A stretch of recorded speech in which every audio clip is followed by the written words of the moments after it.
Un padre y su pequeña hija condujeron hacia las colinas Apalaches y nunca regresaron. Durante 3 años, su desaparición atormentó al condado de Bedford hasta que una retroexcavadora golpeó un bloque de concreto enterrado y lo que yacía sellado en su interior lo cambió todo. Las montañas Apalaches están impregnadas de historias, algunas contadas alrededor de fogatas, otras susurradas en sótanos de iglesias, pero las más oscuras quedan sin pronunciar. En el verano de 1998, cuando Daniel Reeves, de 38 años, y su hija Emily, de 8 años, desaparecieron en un camino tranquilo en la zona de Blue Ridge en Virginia, su ausencia se volvió imposible de ignorar. Daniel, viudo desde la repentina muerte de su esposa Marisa 3 años antes, había sido tanto padre como madre para Emily, raramente visto sin su mano en la suya. Vivían de manera sencilla en una modesta casa a las afueras de Bedford, donde Daniel trabajaba en pequeños trabajos de carpintería y Emily dividía su tiempo entre la escuela y su pequeño jardín. La vida era dura pero estable hasta el 12 de junio de 1998. Cuando Daniel prometió a Emily un corto viaje al pueblo por suministros y tal vez helado. A las 3 de la tarde salieron en su camioneta verde, deteniéndose en una gasolinera donde Emily mordisqueó una barra de caramelo y Daniel conversó tranquilamente con el dependiente. Esa fue la última vez que alguien los vio con vida. Al anochecer, cuando no habían regresado y Emily faltó a su visita con su abuela, los vecinos se alarmaron. Al amanecer, la oficina del sheriff lanzó una búsqueda, rastreando caminos, ríos y bosques con helicópteros y perros, pero no aparecieron ni camioneta, ni huellas, ni pistas. Los rumores se esparcieron. Algunos decían que Daniel huyó para escapar del dolor, otros susurraban que colapsó bajo su peso, pero quienes lo conocían rechazaban tales palabras. Había amado demasiado a Emily. Pasaron meses sin respuestas, la búsqueda se amplió a lagos, graneros y parientes lejanos, pero la esperanza se marchitó hasta sentirse como un segundo funeral. Solo la hermana de Daniel, Carol, se negó a rendirse, imprimiendo volantes, acosando a los investigadores e insistiendo, no desapareces así nada más. ¿Alguien sabe algo? Durante 3 años circularon rumores de avistamientos en Tennessee y Carolina del Norte, pero todos se deshicieron en nada hasta el verano de 2001, cuando una cuadrilla de construcción que excavaba para reemplazar un sistema séptico golpeó una losa de concreto enterrada demasiado profundo, agrietada y reforzada con varillas de acero, sellada con firmeza, no figuraba en ningún registro, y la anciana dueña de la propiedad juró que nunca supo que estaba allí. Los agentes se reunieron,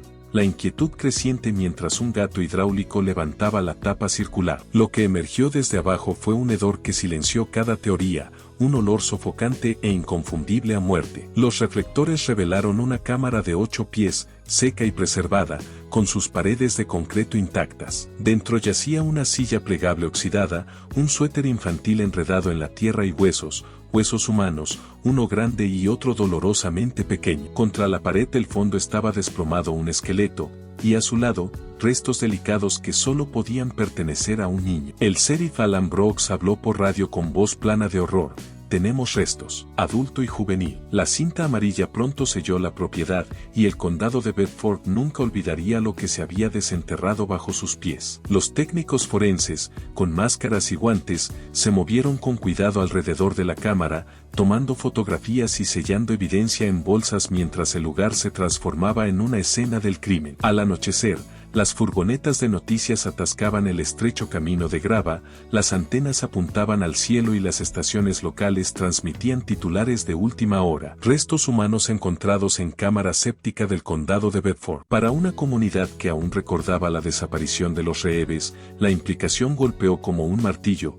¿Podrían ser finalmente Daniel y Emily? Dentro de la cámara, los investigadores trabajaron con precisión clínica. El esqueleto adulto desplomado contra la pared, fragmentos de ropa adheridos al hueso, una hebilla de cinturón grabada con las iniciales de R, deslustrada pero legible. A su lado, frágiles huesos infantiles esparcidos, un zapato de lona gastado cerca y un suéter rosa desteñido que aún mostraba flores bordadas en el dobladillo. El sheriff Brooks susurró lo que nadie se atrevía a decir en voz alta. Ese es el de Emily. Pero no fueron solo los restos lo que heló a los investigadores, fue la disposición. La silla colocada deliberadamente, la hebilla posicionada donde pudiera ser encontrada, el suéter doblado una vez antes de que el tiempo lo deshiciera. Esto no fue un accidente, fue ocultamiento, calculado y deliberado. Al caer la noche, el médico forense se agachó bajo los reflectores, murmurando observaciones. El cráneo de Daniel presentaba una fractura incompatible con una caída, mientras que los huesos de Emily no mostraban trauma evidente, dejando abierta la posibilidad de sofocación o envenenamiento. Cuando los restos fueron levantados y llevados a las furgonetas, un silencio cayó fuera de la cinta. La viuda que poseía la propiedad lloró, horrorizada de que tal secreto hubiera descansado bajo su tierra durante décadas. A la mañana siguiente, el sheriff Brooks confirmó que se habían recuperado dos conjuntos de restos, un hombre adulto y una niña, fuertemente creídos ser Daniel y Emily Reeves, desaparecidos desde 1998. Bedford se tambaleó, las iglesias realizaron vigilias, los vecinos dejaron flores en la casa abandonada de los Reeves, y el caso, una vez pensado sepultado en silencio, regresó con cuerpos como prueba. Sin embargo, a puerta cerrada, los investigadores estaban intranquilos. ¿Quién construyó la cámara sellada? ¿Por qué nunca fue registrada? ¿Y quién colocó a Daniel y Emily dentro con tanto cuidado deliberado? El sheriff Brooks dijo en voz alta lo que todos temían. Alguien los puso allí. Alguien pensó que nunca serían encontrados. De la noche a la mañana, Bedford despertó a un nuevo silencio, el pesado callar de la realización. El caso Reeves ya no era un misterio de ausencia, era un homicidio. En cuestión de días, los registros dentales confirmaron las identidades. Bajo presión, la oficina del sheriff y la Policía Estatal de Virginia formaron un grupo de trabajo conjunto, revisando antiguos archivos y pistas olvidadas con ojos nuevos. En una conferencia de prensa, el sheriff Brooks declaró: Daniel Reeves y su hija Emily no se fugaron, fueron víctimas de un crimen, y no descansaremos hasta saber quién es responsable. El pueblo estalló en teorías. Algunos susurraban que Daniel había dañado a Emily antes de ser asesinado, otros afirmaban que fue silenciado tras tropezar con algo que nunca debió ver. Los investigadores se enfocaron primero en los más cercanos. Greg Armon, cuñado de Daniel que alguna vez organizó grupos de búsqueda, ahora parecía sospechoso con su coartada débil para la noche del 12 de junio. Presionado, Greg se irritó. ¿Crees que los enterraría en un maldito tanque séptico? Luego vino la historia de la Tierra. La estructura de concreto yacía bajo un terreno antes arrendado al contratista Roy McMillan, un hombre conocido por hacer trampas. Admitió haber vertido sistemas sépticos a fines de los 80, pero juró que esa cámara no era suya. Aún así, los investigadores notaron que había abandonado abruptamente Bedford en 1999 después de problemas financieros. Otras pistas pintaban a Daniel como un hombre con enemigos, una amarga disputa salarial con un capataz, una pelea por tierras con un vecino, rencores que en pueblos pequeños podían pudrirse fatalmente. Pero la pista más inquietante vino de un antiguo informe pasado por alto. El día que Daniel y Emily desaparecieron, un vecino había visto un sedán oscuro al ralentí cerca de su entrada. En ese entonces, la pista no llevó a ninguna parte. Ahora era escalofriante. ¿Quién los había estado vigilando? A medida que los detectives presionaban más a fondo,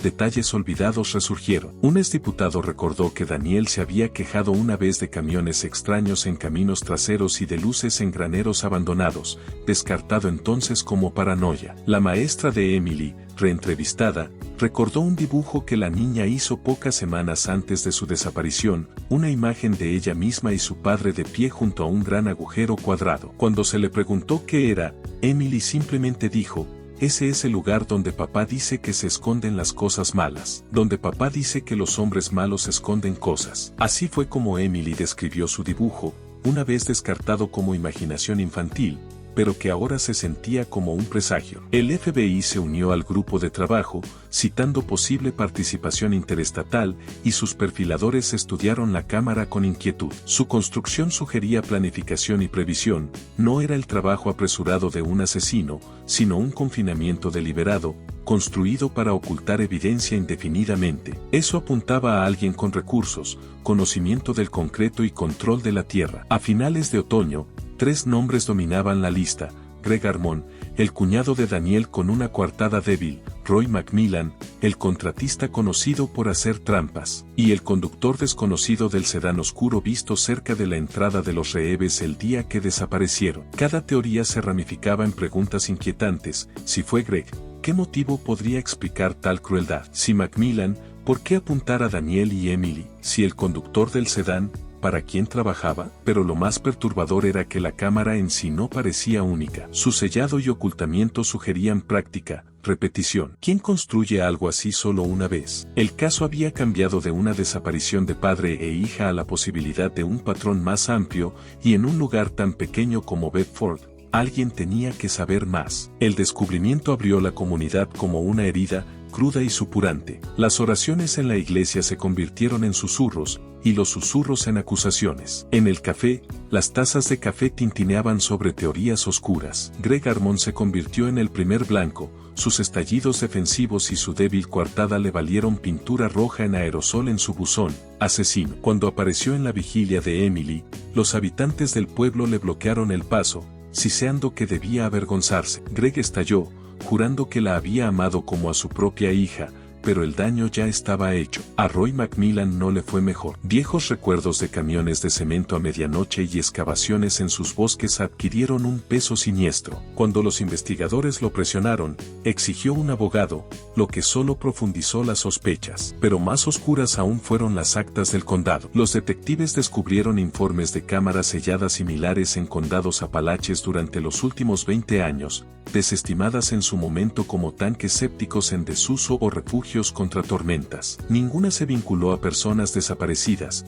pero todas eran no registradas. Un caso destacó, en 1987, justo al otro lado de la línea del condado, un niño llamado Caleb Norris desapareció caminando a casa después de la práctica de fútbol. Un año después, un propietario desenterró una pequeña cámara de concreto, vacía para entonces, descartada como trabajo agrícola abandonado. Caleb nunca fue encontrado. Los paralelismos eran escalofriantes. Cuando el grupo de trabajo reunió los archivos, se formó una teoría. Alguien en la región había estado construyendo cámaras ocultas durante décadas, y Daniel y Emily no fueron los primeros. La posibilidad sacudió a Bedford hasta la médula. Los padres cerraron con llave puertas que antes quedaban abiertas, aferrando a sus hijos con más fuerza. Cazadores desaparecidos en los bosques, autoestopistas nunca más vistos, de repente ya no eran tragedias aisladas, sino piezas de un rompecabezas mayor. El perfilador del FBI le dio un nombre: ocultamiento organizado. Esto no era aleatorio, explicó. El patrón apuntaba no a un asesino solitario, sino a una red, o al menos a una tradición transmitida. La palabra red flotó en el aire como humo. El sheriff Brooks se resistió al principio. Acusar a los vecinos era acusar un modo de vida, pero la evidencia lo empujaba hacia adelante. Luego llegó la carta anónima, con matasellos de mediados de noviembre, escrita con tinta temblorosa y manchada. Daniel Reeves no fue el primero. Revisen las propiedades cerca de Flat Creek. Pregunten por las granjas viejas. Encontrarán más. Dejen de fingir que no lo saben. Flat Creek era una región agrícola abandonada, ahora un puñado de cabañas y remolques donde la gente desaparecía fácilmente. Los agentes, tocando puertas, recibieron miradas frías, portazos y un viejo borracho que murmuró: algunos agujeros no deben abrirse. Si cavan demasiado, acabarán en uno ustedes mismos. Mientras tanto, Bedford mismo se volvió febril. En una reunión del pueblo, los ciudadanos gritaron a los investigadores, exigiendo nombres. Una mujer gritó por el arresto de McMillan, otra apuntó directamente a Greg Armond, temblando mientras lo acusaba de celos. El miedo se había agriado en paranoia. Carol Reeves, la hermana de Daniel, se levantó para hablar, su dolor afilado en furia. Mi hermano y mi sobrina fueron dejados a pudrirse en un agujero. Quien haya hecho esto no es un fantasma. Vive aquí. Ellos compran en nuestras tiendas. Caminan por estas calles. Y no descansaré hasta que sean nombrados. Sus palabras encendieron la sala. Algunos rugieron en aprobación, otros se removieron incómodos, sin querer creer que el asesino pudiera ser su vecino. Tras bambalinas, los investigadores siguieron adelante, armando fragmentos de un rompecabezas que ahora apuntaba a algo mucho más oscuro que un solo crimen. El análisis forense de la cámara de los Reeves reveló marcas de herramientas de sierras modernas de concreto, evidencia de que había sido alterada después de su construcción original. Muestras de suelo mostraron que la cámara había sido abierta al menos una vez antes de sellarse por última vez, una escalofriante implicación de que Daniel y Emily tal vez no murieron de inmediato, sino vivos dentro cuando se cerró. El hallazgo endureció la determinación del grupo de trabajo. Se emitieron órdenes para propiedades ligadas a Roy McMillan y sus subcontratistas. Perros rastreadores de cadáveres recorrieron Flat Creek. Rumores de más cámaras se esparcieron, aunque los investigadores se negaron a confirmarlo. Para el invierno, el condado de Bedford estaba dividido, algunos convencidos de que la culpa recaía en un puñado de hombres, otros temiendo que la verdad se extendiera décadas atrás, tejida en la propia tierra del condado. La ciencia solo profundizó el horror. Los laboratorios forenses confirmaron que la tapa sobre Daniel y Emily no era de granja. Su mezcla y fibras coincidían con una fórmula usada por Blue Ridge Ready Mix entre 1995 y 1999. Los cortes de sierra alrededor de la escotilla eran limpios, uniformes, consistentes con una sierra de 14 pulgadas aún vendida en ferreterías locales. Quien selló la cámara sabía exactamente lo que estaba construyendo. El sheriff Brooks ordenó revisar todos los permisos, sistemas sépticos, muros de contención, refugios contra tormentas, pero el rastro en papel era escaso, demasiado escaso para un condado con millas de zanjas y tanques. Era como si los registros hubieran sido borrados deliberadamente. El grupo adoptó la frase del perfilador del FBI ocultamiento organizado y salió a cazar patrones. El radar de penetración terrestre fue arrastrado en líneas precisas por Flat Creek. En la tercera pasada, detrás de un granero colapsado, la pantalla se iluminó con pálidos ángulos rectos. A 2 metros bajo tierra, la retroexcavadora golpeó concreto. Cuando la losa se agrietó, el mismo aliento rancio surgió, el olor de aire privado durante años. Esta vez, la cámara no contenía cuerpos, solo una cadena oxidada, esposas plásticas quebradizas, una pulsera de cuentas barata como las que los niños hacían en la escuela bíblica de verano, y un montón de bolsa de supermercado fundida al suelo. El silencio alrededor del hallazgo fue más pesado que las palabras. Alguien usó esto,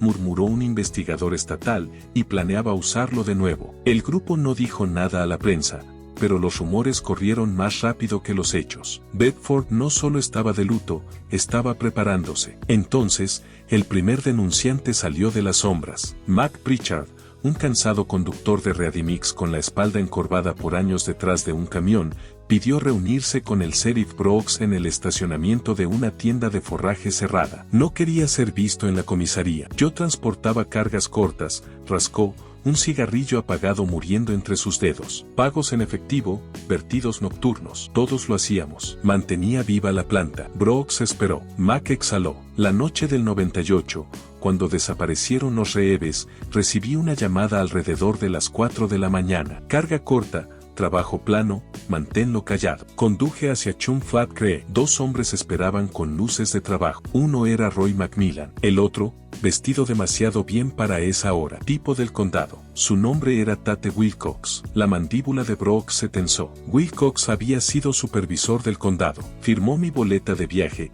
continuó Mac, sacando una vieja copia al carbón de su guantera, bordes amarillentos, tinta desvanecida. Fecha: 13 de junio de 98. Sello de hora: 4:22 de la mañana. Cliente: Hollow Ridge Builders, la empresa de Macmillan. Firma: T. Wilcox. El papel no debería pesar tanto, pero en la mano de Brooks lo hacía. Mac no pidió nada, ni dinero ni protección, solo que su nombre no saliera en las noticias. Lo diré bajo juramento si un juez me obliga, pero no voy a pintar un blanco en mi espalda hasta entonces. 2 días después, otra voz rompió el silencio. Lydia Bond, la sanitaria del condado en los años 90, entró con zapatos polvorientos y un archivo que olía vagamente a lejía. Quemé la mayoría de mis copias, admitió con amargura. Me dijeron que era para ahorrar espacio. Dijo que nadie inspecciona cada trabajo, solo firma los que están marcados como acelerados. Wilcox me trajo montones, dijo que eran sistemas viejos reparados según el código. Dijo que había visto los sitios. Ella deslizó una sola hoja sobre la mesa. Autorización acelerada. Sistema privado de aguas residuales. El número de parcela estaba manchado,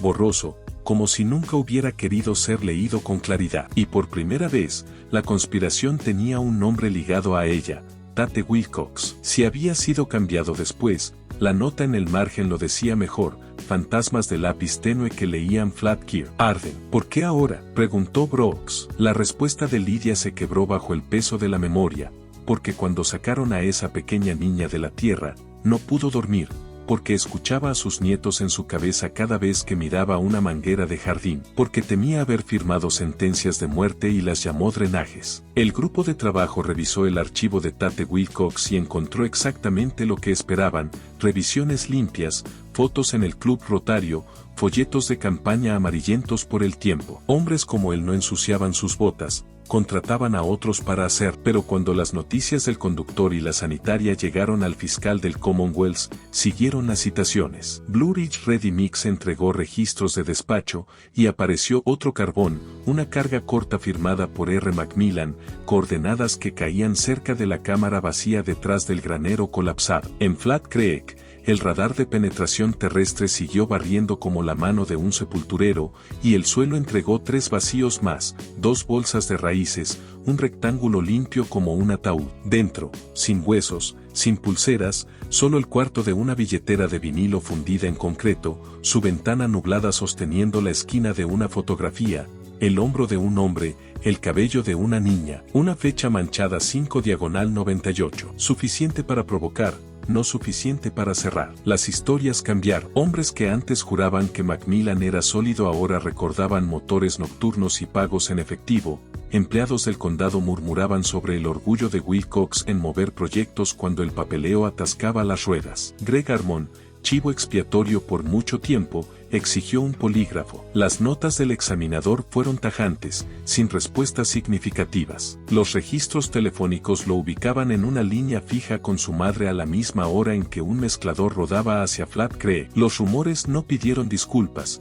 simplemente se movieron. Entonces llegó Jesse Cole, tercer denunciante, golpeado pero sin miedo. A los 21 años había empuñado una pala para Macmillan, y lo que recordaba aún no revolvía. Un contenedor de envío, virutas de cedro enmascarando olor, un generador rugiendo a las 3 de la mañana la noche en que los reheves desaparecieron. Le preguntó a Roy por qué. La respuesta: pierde tu curiosidad. Jesse trajo un Polaroid que había mantenido oculto, Roy sonriendo contra una losa bajo luces de trabajo, la fecha estampada 13 de junio de 98, la manga de un brazo con traje apenas visible en el borde. El fiscal del Commonwealth no perdió tiempo, las órdenes de registro volaron. En el rancho de Wilcox, los agentes lo encontraron ausente, su esposa alegando que se había ido a Roanoke, sus cajones de estudio vaciados por completo salvo por un separador olvidado marcado acelerado. En el granero, una sierra Born Drive envuelta en tela aceitosa, 3 hojas con precios fluorescentes aún garabateados, y un sello de goma que leía T. Wilcox. Los registros de despacho de Blue Ridge llegaron con una nota manuscrita, por orden del señor Wilcox, no se llevan más carbones a casa. Fechada 2 semanas después del primer vertido nocturno de Mac. Al amanecer, Brooks miraba a un supervisor del condado que se había convertido en un fantasma de la noche a la mañana y a un montón de evidencia que finalmente parecía un mapa en lugar de humo. Llamó al comandante estatal: necesitamos un bolo. Puede que Wilcox esté huyendo. Antes de que la línea se despejara, la central cortó, voz tensa: Sheriff, incendio en el taller de Macmillan. Estructura totalmente comprometida. Explosiones reportadas. Generadores escuchados alrededor de las 3 de la mañana. Brooks cerró los ojos. La evidencia ardía caliente. También los hombres con secretos. Aseguren ambas escenas, ordenó. Cierren cada cruce fuera del condado. Consíganme al fiscal del Commonwealth en una línea segura. Para cuando coronó la colina sobre Macmillan Site Services, llamas naranjas devoraban el techo. Las explosiones estallaban como puntuación, latas de pintura, combustible, quizás hojas de sierra partiéndose bajo el calor. Vecinos en bata se paraban en el resplandor frío. Voluntarios manejaban mangueras, espuma corriendo por la grava. Un agente corrió hacia él, respiración entrecortada. Comenzó antes del amanecer. Un testigo escuchó un generador a las 3, llamas a las 3:20. ¿Huele a diésel? Por supuesto que sí. El incendio provocado nunca huele a electricidad. El equipo estatal de incendios examinó el estaño ennegrecido, leyendo carbón y patrones en V, hasta que lo encontraron: una caja fuerte metálica deformada, bisagras intactas. El dial fosilizado. La forzaron. Dentro yacía ceniza, papel fundido y, debajo, una pila medio quemada de formularios autocopiativos. La lengua del fuego los había lamido pero no tragado. Boletas de viaje, pocas pero suficientes, surgieron del montón medio quemado en la caja fuerte de Macmillan. Una llevaba una línea garabateada: carga corta, parche de losa, Hollow Ridge Bells, firmada con la fea y estresada mano de Roy Macmillan. La fecha decía 30 de junio de 98. Coordenadas, temblorosas e imprecisas, rodeadas a 1 kilómetro de Flat Creek. El sheriff Brooks no sonrió, pero sintió la flojedad hueca en sus costillas que venía cuando las piezas finalmente encajaban. Mientras las brasas aún humeaban en el taller de Macmillan, los agentes entregaron la orden contra Tate Wilcox. Su rancho de ladrillo se veía impecable como postal. Su esposa respondió en pantuflas, ojos abiertos. Se fue anoche, susurró. Dijo que necesitaba despejar su mente. Ninguna maleta faltaba, el sedán del condado aún en el cobertizo. El estudio olía a aceite de limón y papel. En el granero, los agentes desenvuelven una Sierra Born Drive en tela aceitosa, 3 hojas de repuesto con las etiquetas de precio aún pegadas y un sello de goma dentro de una lata de café, T. Wilcox. En el estudio, cajones vacíos salvo por una sola pestaña olvidada. Acelerado. Brooks emitió un bolo. Los patrulleros estatales se dispersaron por rampas y áreas de descanso como cerdas en un cepillo. De vuelta en el taller, el veredicto del equipo de incendios fue rápido. 2 orígenes, abundante acelerante. Quien lo encendió quería borrar el pasado. Roy Macmillan fue encontrado en la casa de un primo, su camioneta escondida bajo una lona como el juguete culpable de un niño. No peleó, solo murmuró, esto es un error. Están mirando en el lugar equivocado, antes de pedir un abogado. Fue fichado por incendio provocado y destrucción de pruebas. El asesinato esperaría. Blue Ridge Ready Mix, pálido y sudando bajo citaciones, entregó cajas de registros de despacho. Tinta barata de matriz de puntos trazaba un patrón de cargas cortas a horas imposibles, losas de granero, placas de drenaje firmadas por R. Macmillan o T. Wilcox, coordenadas esparcidas por Hollow Ridge, Flat Creek, Arden. El rumor se convirtió en arquitectura. Lydia Bond regresó, más firme ahora. Los montones acelerados provenían de la oficina de Wilcox, admitió. Dijo atraso, dijo que él mismo había hecho las inspecciones. Ella deslizó una hoja mal archivada sobre la mesa, autorización acelerada, número de parcela sobrescrito, el fantasma de palabras borradas presionadas demasiado fuerte en el margen, Flat Creek, Arden. Ella había visto tapas, dijo, varillas demasiado gruesas para trabajo agrícola, hombres que le dijeron que no necesitaba ver más. La segunda cámara, la de la cadena y la pulsera de cuentas, entregó una astilla de una billetera de vinilo fundida en su costura. El laboratorio sacó una esquina de foto, el hombro de un hombre, el cabello de una niña, la fecha manchada 5/98. No prueba, pero provocación. El condado funcionaba con adrenalina, fuego, orden, arresto. Alguien pintó con aerosol donde está Tate en la torre de agua. Los agentes lo rasparon con una maldición. Luego Jesse Cole, jornalero convertido en denunciante, recordó el hábito de Macmillan de esconder cosas donde el agua corría más profundo que la curiosidad. Un estanque en un camino maderero olvidado entregó la camioneta verde de Daniel Reeves. El imán del equipo de buceo gimió y la camioneta se elevó, chorreando maleza, cabina tosiendo agua negra. El BIN coincidía. La ventana del conductor estrellada desde el interior, el cinturón de seguridad cortado, no desgastado. En la guantera, una bolsa de congelador salió deslizándose, el sello aún intacto. Dentro, mapas de parcelas doblados, la letra cuadrada de Daniel marcando Flat Creek, Arden. Una tercera marca cruzaba un derecho de paso cerca del depósito de mantenimiento del condado. En el margen había escrito, camiones 3 de la mañana, luces y granero. Hablar con el diputado sobre Wilcox. Nadie respiró durante 5 latidos. Él lo había visto, lo había sabido, lo había dejado para ellos por si alguien alguna vez miraba. Brooks dejó los mapas como si fueran de vidrio. Llegamos demasiado tarde,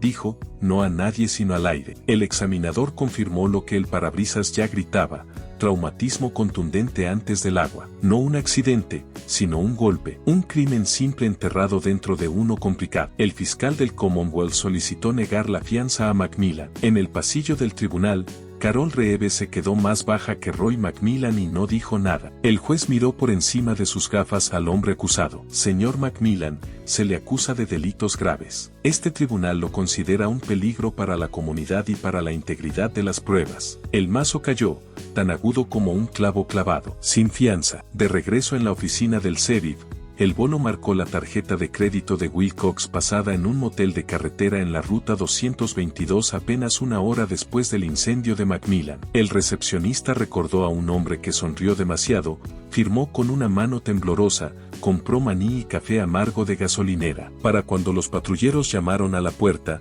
la habitación estaba vacía, una mosquitera tirada en la alfombra. En el contenedor encontraron el puño chamuscado de una camisa bordada con las iniciales del supervisor del condado y una bolsa derretida que alguna vez contuvo papeles. Detrás del edificio, la hoguera brillaba cálida aunque no para huéspedes, juró el gerente. Huyendo, pensó Brooks, y probó metal en su boca, o preparando una muerte donde ya pudiera ser llorado. El equipo de incendios terminó su informe en el taller de Macmillan, 2 puntos de ignición, abundante diésel, oxígeno calculado. Un trabajo apresurado profesional destinado a borrar. Las hojas de sierra del granero de Wilcox fueron puestas bajo un microscopio.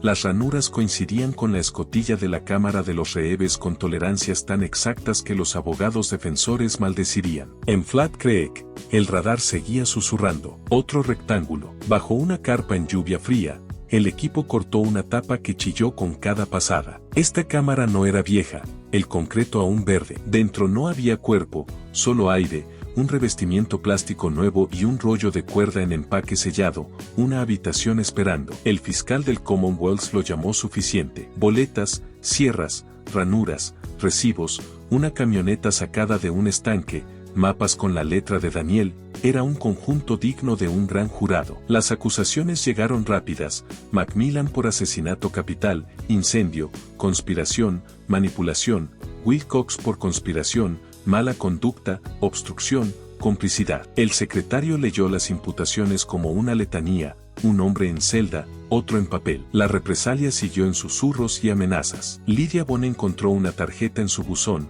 deja de mentir o te verteremos debajo. La llevó directamente a Brooks, con los ojos secos. Mac Pritchard descubrió una navaja oxidada dejada sin filo en su buzón, teatral, pero aún así se sentó de guardia con un bate hasta el amanecer. Jesse Cole movía su camioneta cada noche, durmiendo con una bota puesta. La advertencia del perfilador se endureció: no un círculo, una práctica, dijo. Apalache, transmitida como un mal truco. La carpeta de la guantera de Daniel había marcado un tercer sitio en el depósito de mantenimiento del condado, y cavar allí se sintió como sostener un espejo. Bajo la grava entre una cúpula de sal y una cerca, el radar encontró ángulos prolijos. Un núcleo trajo el dulce hedor de aire sellado. Bajo un toldo que chasqueaba, abrieron la tapa en cuartos. Dentro, paredes vertidas limpias, un gancho de acero en lo alto, un respiradero de PVC que no llevaba a ninguna parte. Centrado en el suelo yacía un folder manila sellado en una bolsa hermética,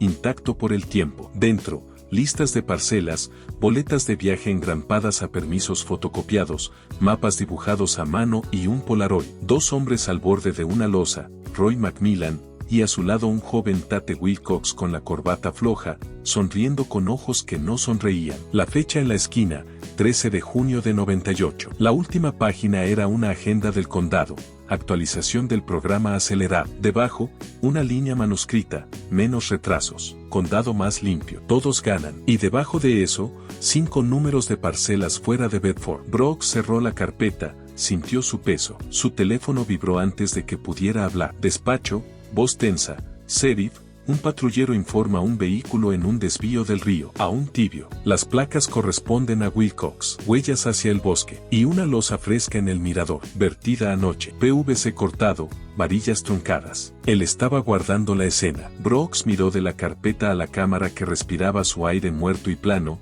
a la carpa que chasqueaba sobre él, a la línea que se extendía desde escritorios del condado hasta estanques de granja y concreto sellado en la tierra. No dejen que nadie toque esa losa, dijo. Vamos en camino. El mirador se alzaba sobre el río James, antes un lugar de amantes, ahora cubierto de niebla y luces estroboscópicas azules. Para cuando Brooks llegó, cinta rodeaba las barandillas y los agentes circundaban una losa no más grande que una mesa de picnic, aún tibia en el amanecer. La losa en el mirador estaba aún pálida, su rebar sobresaliendo como huesos rotos, el tubo de PVC tapado e inútil en el centro. El rostro del oficial Hall estaba tenso mientras señalaba huellas frescas de botas presionadas en el barro, desvaneciéndose en agujas de pino. A 50 metros se encontraba el sedán del condado de Wilcox, puerta entreabierta, taza de café aún tibia en la consola. Con menos de 10 horas de vertida, el concreto era una cámara en espera. Los forenses perforaron el núcleo, nada aún, solo tierra húmeda, pero el diseño era deliberado, prueba de intención. Una cámara fresca para una víctima futura. Esa mañana, la tarjeta de Wilcox volvió a sonar en una ferretería de Roanoke. Las imágenes de vigilancia lo mostraban comprando diésel y cuerda, su corbata ausente, su cabello revuelto, sonriendo demasiado. El bolo se amplió. Helicópteros peinando valles, patrulleros llenando estaciones de camiones, pero al anochecer había desaparecido de nuevo, un fantasma en su propio condado. En la oficina del sheriff, la carpeta del depósito de mantenimiento estaba desplegada, un mapa condenatorio en su claridad, parcelas en Bedford, Rockbridge, Allegheny e incluso Monroe County, cada una ligada a permisos acelerados, cada una estampada por Wilcox o Macmillan. Entre los papeles, una nota en la letra cuadrada de Daniel Reeves, camiones 3 de la mañana, misma ruta. Vi a 2 hombres. Si algo pasa, revisen Halloween. Él lo había sabido. Había tratado de dejar un rastro. Por eso, él y Emily fueron sellados. Las nuevas acusaciones del gran jurado resonaron como trueno. Macmillan por conspiración, incendio y cómplice de asesinato. Wilcox, aún prófugo, por 23 cargos incluidos asesinato capital. Su sonrisa de Club Rotario en las noticias de la tarde aparecía junto a la palabra fugitivo. Los susurros de Bedford se endurecieron en ley. Los Reeves no fueron víctimas de locura, sino de una cultura donde los atajos se convirtieron en tumbas, donde el concreto cubría no solo desechos sino vecinos. La advertencia del perfilador sonó como profecía, no un círculo, una práctica, una enfermedad transmitida, normalizada hasta que hombres vertían losas sobre personas y lo llamaban trabajo. 3 días después de la cacería, excursionistas hallaron el campamento abandonado de Wilcox junto al río, latas de café, cuerda cortada en secciones y una nota sostenida con piedra. Nunca los desenterrarán a todos. Su letra. Algunos decían que se ahogó en el James, otros que desapareció en los valles de Virginia Occidental donde hombres podían vivir fuera de la red para siempre. Pistas titilaron por años, una sonrisa amplia en un paradero, un extraño con los ojos de Wilcox, pero ninguna se sostuvo. La justicia llegó en fragmentos. Macmillan fue a prisión. Lydia Bond testificó, temblorosa pero firme. Las copias al carbón de Pritchard permanecieron en evidencia como reliquias. El Polaroid de Jesse Cole se encogió con los años, la verdad aún grabada en aluro de plata. Carol Reeves enterró lo que el Estado devolvió, la hebilla del cinturón de Daniel, el suéter floreado de Emily junto a la tumba de Marisa. La lápida decía, Daniel Reeves, 1960-1998. Emily Reeves, 1990-1998. Amados, nunca olvidados. En el servicio, Carol solo dijo, no estaban perdidos, estaban escondidos, y ahora están en casa. Bedford cargó el peso de manera distinta, algunos se negaron a pasar por Flat Creek, otros juraron que el viento entre los graneros llevaba voces. Los padres advirtieron a los niños que se mantuvieran alejados de las obras como si demonios vivieran bajo el rebar. Las leyes cambiaron. Virginia reescribió las reglas de permisos sépticos, cada formulario requiriendo etiquetas GPS y revisiones de terceros. En toda Appalachia, condados excavaron en registros viejos, desenterrando losas, algunas vacías, otras no. El sheriff Brooks se jubiló pero nunca escapó. Conducía por carreteras de cresta al anochecer, sus ojos atrapándose en cada parche de tierra vertida. Sabía que Daniel no había muerto por terquedad, sino por hacer preguntas, por notar camiones donde no debían estar, por saber que el silencio era una moneda que los hombres estaban dispuestos a gastar. Emily había sido daño colateral. La historia de los Reeves se asentó en leyenda, susurrada en fogatas sobre cámaras selladas en colinas, sobre padres e hijas sepultados bajo concreto, sobre un condado que una vez vertió sus pecados en la tierra. Pero la verdad, como el suelo, siempre se mueve. Retroexcavadoras rompen tapas, secretos respiran aire fétido, la memoria resurge. Al final, no fueron las montañas las que tragaron a Daniel y Emily Reeves. Fueron personas. Personas que construyeron ataúdes de concreto, que estamparon mentiras en papel y rezaron para que nadie cavara. Se equivocaron, porque lo que yace debajo nunca permanece enterrado para siempre.